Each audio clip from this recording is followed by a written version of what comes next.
Como ser humano, você é limitado. Você não pode ir mais longe nesta vida do que seu ambiente, sua educação ou sua experiência pessoal podem levá-lo. Você está sujeito ao que o mundo chama de leis. Leis naturais, leis de limitação, leis da matéria, leis hereditárias, leis médicas, leis teológicas. Como uma rolha flutuando no oceano, você é vítima de cada onda e de cada força que vem de todas as direções, da água, do vento acima e, provavelmente, debaixo da água. Como ser humano, o homem é sempre uma vítima e um alvo. Ele está sempre sendo jogado por um ou outro tipo de força, econômica, política, meteorológica, climática ou alimentar. Se você se permitir viver como um ser humano, poderá viver uma vida de contínuo medo e dúvida, uma vida de questionamento sobre o que vai acontecer a seguir e de que direção virá. De fato, esse é o tipo de vida que o mundo está vivendo. Mas não é necessário que o homem seja uma vítima dos tempos, das marés ou das condições. Ao colocar-se em harmonia com a lei divina, ele se torna não a vítima das circunstâncias, mas, na medida de sua compreensão, o mestre delas. Ao longo de todos os tempos, o mundo teve o exemplo daqueles grandes homens, santos, videntes, profetas, sábios e salvadores, que fizeram um contato direto e pessoal com a fonte de todo o bem. Além disso, há uma extensa literatura repleta de relatos daqueles que poderíamos chamar de homens e mulheres comuns que também fizeram esse contato com sua fonte e que então começaram a mostrá-lo em sua vida diária, permitindo-lhes ser uma bênção para todos aqueles que se encontravam ao alcance de suas consciências. Infelizmente, no início, o único meio que esses indivíduos tinham para transmitir suas experiências era através da palavra falada, e por esta razão, somente aqueles que podiam vir pessoalmente à presença dos grandes mestres do passado podiam receber a bem-aventurança ou bênção deste contato. Como a imprensa gráfica trouxe a disseminação mais ampla da literatura bíblica e de outras literaturas inspiradoras e espirituais, tornou-se possível que mais pessoas tivessem pelo menos algum contato com a letra da verdade, e em menor grau, até mesmo com a consciência dos escritores da verdade. Por essa razão, durante os últimos 500 anos, muito mais pessoas aprenderam a se tornar um com o infinito invisível. Hoje é possível para qualquer pessoa trazer a graça divina ou o poder do infinito em sua experiência individual e assim ser menos limitada e menos dependente de fontes e recursos humanos do que foi até então. Cada vez mais pessoas estão sendo libertadas das limitações do senso pessoal, isto é, das limitações de seu eu pessoal, do que jamais foi verdade na história do mundo. Mas mesmo sendo muitas, ainda não é o suficiente. As possibilidades são tais que cada pessoa pode ser a saída para este amor, graça, poder e benevolência, e não há mais razão para restringi-lo a alguns poucos professores ou líderes, a alguns salvadores ou messias, ou a alguns santos ou videntes. Em algum momento, acreditava-se que somente aqueles chamados à vida religiosa poderiam desfrutar desta união consciente com Deus e que, através deles, seus rebanhos poderiam se beneficiar vicariamente. Hoje sabemos que cada homem, mulher e criança na face do globo pode deixar suas redes e entrar nessa união, tornando-se assim um centro ou força através da qual a graça de Deus flui para sua comunidade, acelerando o dia em que o reino dos céus se manifestará na terra.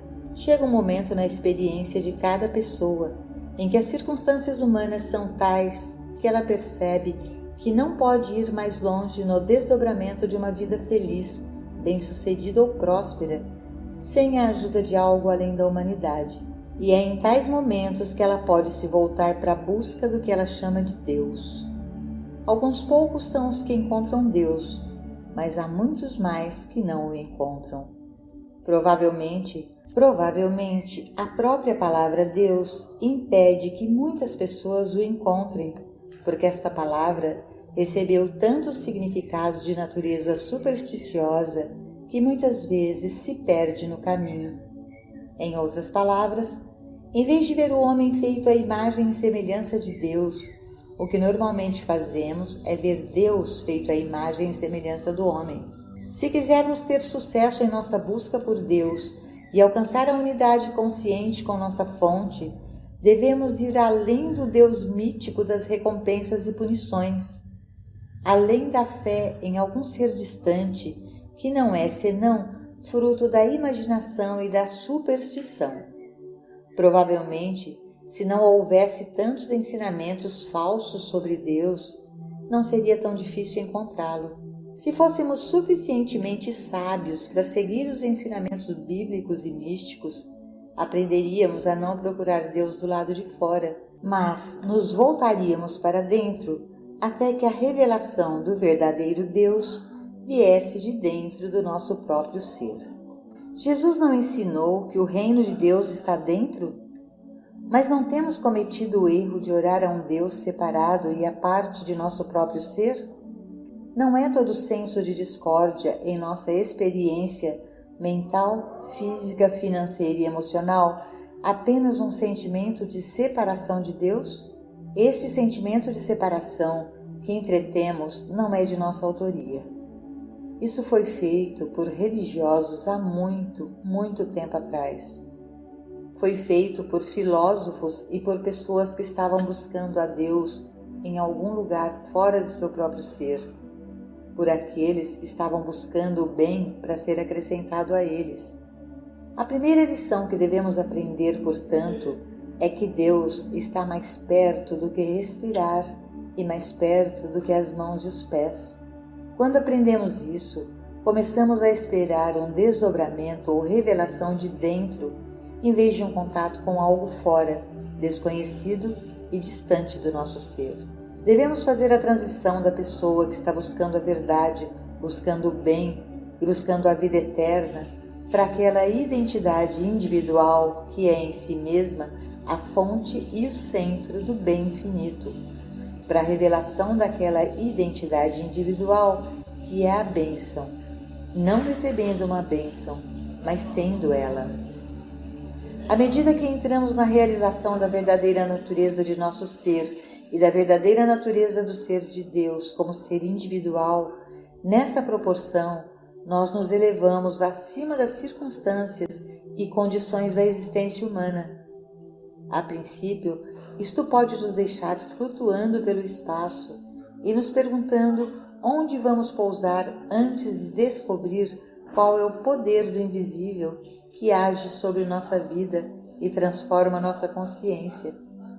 Quantas vezes já disse e escrevi que antes de alcançarmos o que estamos buscando, devemos chegar a um lugar onde possamos ver o que é invisível, ouvir o que é inaudível e conhecer o que é incognoscível. As coisas do Espírito de Deus são loucura para o homem. Essa transformação de consciência da mente pensante para a intuitiva não virá através do intelecto, mas definirá a si mesma porque é chamado de faculdade da alma, a consciência interior. A afirmação de Jesus, tendo olhos não vedes e tendo ouvidos não ouvis, é um lembrete de que não vemos a verdade espiritual ou não ouvimos a verdade espiritual com os olhos ou com os ouvidos. Há uma consciência interior, uma faculdade espiritual que recebe e interpreta a verdade para nós. Podemos chamá-la de Deus, podemos chamá-la de amor divino, vida universal ou o Espírito de Deus. Entretanto, independentemente do nome ou termo que utilizemos, estamos reconhecendo que existe um centro de inspiração. Estamos reconhecendo que de nós mesmos nada podemos fazer, que é o Pai dentro de nós que faz as obras, que o Cristo vive nossa vida, significando o Espírito de Deus em nosso ser individual ou consciência individual. À medida que reconhecemos que existe essa infinita fonte de inspiração e todo o bem, passamos ao próximo passo e percebemos que, na medida em que esse bem infinito entra em nossa experiência, à medida que reconhecemos que existe essa infinita fonte de inspiração e todo o bem, passamos ao próximo passo e percebemos que, na medida em que este bem infinito entra em nossa experiência, trazemos à tona a beleza e a generosidade desse infinito. Sem ela, não seríamos nada. Sem ela, não poderíamos fazer nada. Tal ensinamento é transcendental e é uma inversão do senso comum da existência humana. Por exemplo, o conceito mundial do suprimento é que nós temos que sair e obtê-lo. Temos que trabalhar por ele, planejar, esquematizar ou roubar, mas de uma forma ou de outra nós temos que o obter. Este ensinamento inverte isso e diz que o fluxo do Espírito de Deus em nós é o segredo do suprimento, mas isto é algo que dificilmente poderíamos sair e contar ao homem na rua. O mundo também acredita que os remédios materiais são absolutamente essenciais, então não seria tolice tentar dizer a alguém que deposita sua fé em tais remédios que, por mais eficazes que sejam, existe uma maneira mais eficaz? Quantos deles poderiam entender isso e aceitar tal ideia? Ora, seria tão ridículo como dizer que não é necessário rezar a Deus pelo nosso bem. Sei disso porque, quando fiz esse tipo de afirmação, vi o choque no rosto de pessoas que estavam bem treinadas em crenças religiosas. Não rezar a Deus pelo nosso bem? Impensável. Mas como podemos pedir a Deus algo que Deus deve saber que já precisamos? Deus não é onisciência, todo conhecimento, toda sabedoria? E se Ele é, não é pecado a oração que pede, implora e suplica a Deus pelas coisas deste mundo? A oração, porém, que se volta para o Pai e pede: abra meus olhos, ilumina-me, dá-me luz, seja uma luz dentro de mim, brilhe e se expresse através de mim. Prepara-me para ser um veículo melhor para a tua graça, um melhor servo da tua vontade.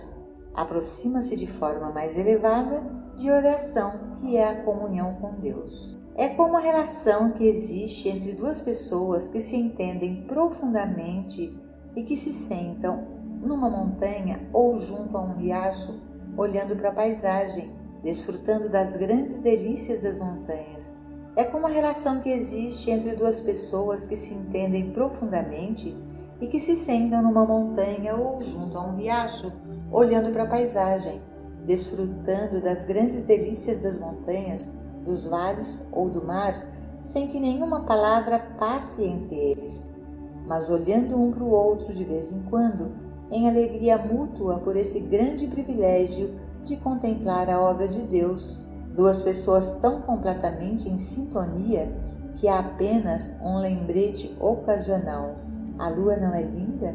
As estrelas não brilham intensamente esta noite? Apenas algumas palavras como estas e há comunhão. A verdadeira oração é assim. É quando alguém comunga com Deus e sente a presença divina nele e através dele, e em e através de todas as pessoas e tudo ao redor, e apenas sorri ocasionalmente e exclama: Pai, não é uma terra celestial que temos aqui?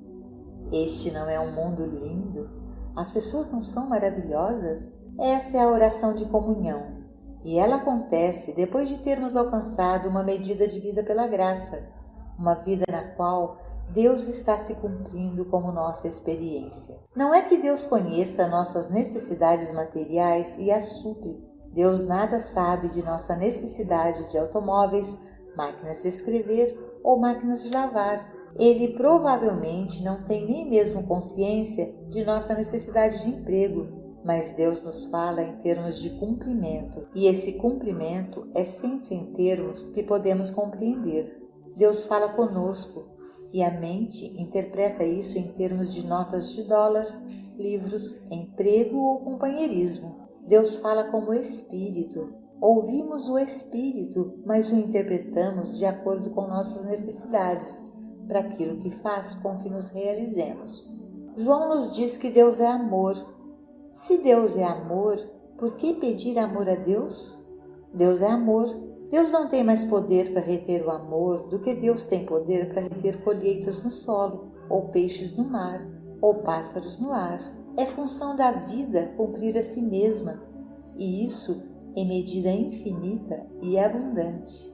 Durante a Grande Depressão dos anos 30, igrejas em todo o mundo estavam abertas dia e noite para aqueles que queriam orar a Deus por suprimento. E você sabe tão bem quanto eu que não havia falta de suprimento. Os oceanos estavam cheios de peixe. O Maine, um estado americano, nunca ficou sem um excedente de batatas.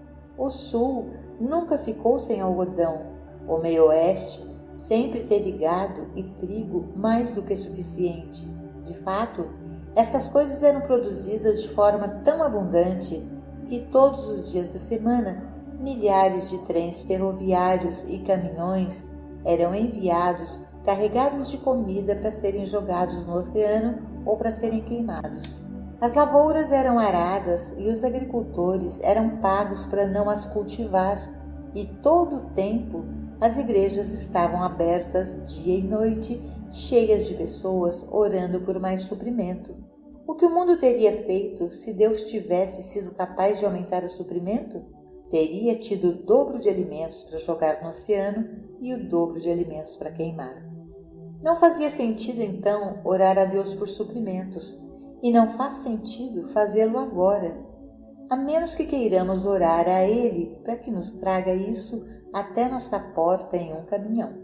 Deus já está produzindo mais do que as pessoas desta terra estão usando. No entanto, neste exato momento, em todo o mundo, há aqueles que estão orando para que Deus aumente o fornecimento na terra. Se Deus duplicasse a quantidade de bens na terra, as pessoas que estão orando por ela provavelmente não obteriam nada disso. Todas as orações que já foram enviadas a Deus por mais comida ou mais roupas foram simplesmente um desperdício de palavras e de tempo. Há uma maneira de trazer a infinidade de suprimento para a nossa experiência, mas essa maneira não é repetindo muitas palavras ou cantando canções sentimentais e acreditando assim que Deus, de alguma forma, vai começar a nos dar o que até agora Ele tem nos ocultado. Não, esse não é o caminho. A maneira de restaurar a normalidade, a harmonia e a abundância não é orar a Deus para aumentar o suprimento, que já é maior do que podemos usar, mas sim para nos tornarmos conscientemente um com essa fonte, para que ela possa fluir. É como a eletricidade que usamos todos os dias.